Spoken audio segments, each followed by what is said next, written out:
پیغمبر علیه الصلاۃ والسلام با د حضرت عائشه رضی الله تعالی عنها په مخ کې کله نه کله د خدیجه ذکر وکړو.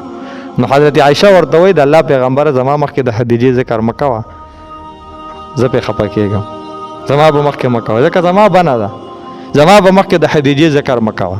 رسول الله مبارک ورته وایي عائشه حمیره خدیجه په ما ډېره ګرانه وه، ما له ډېر په سخته کې ما مرسته کړې ده، ډېر په سخته کې ما له اوږه راکړې ده، ډېر په سخته کې زما امداد کړی دی، ما له حوصله راکړې ده، په ما ډېره ګرانه ده. بیا چې الله پیغمبر کله رالی پیغمبر علیه الصلاۃ والسلام نو رسول الله مبارک صحابو ته وی چې زما له خیمه د حضرت خدیجه الکبرا رضی الله تعالی عنها د قبر په خوا کې زما خیمه ولګ چې پته ولګي دی دنیا ته چې رسول الله مبارک د خدیجه الکبرا سره مینه ده، د بیبي سره مینه ده. دا د صحابو له ترغیب ورکونه. د عربو یو عالم د محمود الحسنات هغه وی انتم تسمعون قصه مجنون و لیلا، وی تاسو د مجنون او د لیلا قصه اورئ، من حب مجنون و حب لیلا، او د مجنون او د لیلا تاسو محبت اورئ چې دا غو دونه محبت.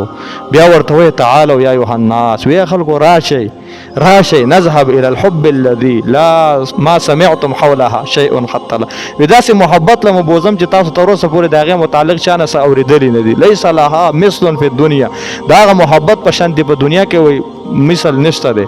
او بیا د حضرت خدیجه الکبرا او د رسول الله صلی الله علیه وسلم د مینې احوال بیانې دي خلکو ته. راشي دا محبت چې د خپل بیبي سره رسول الله مبارک سونه محبت کړي.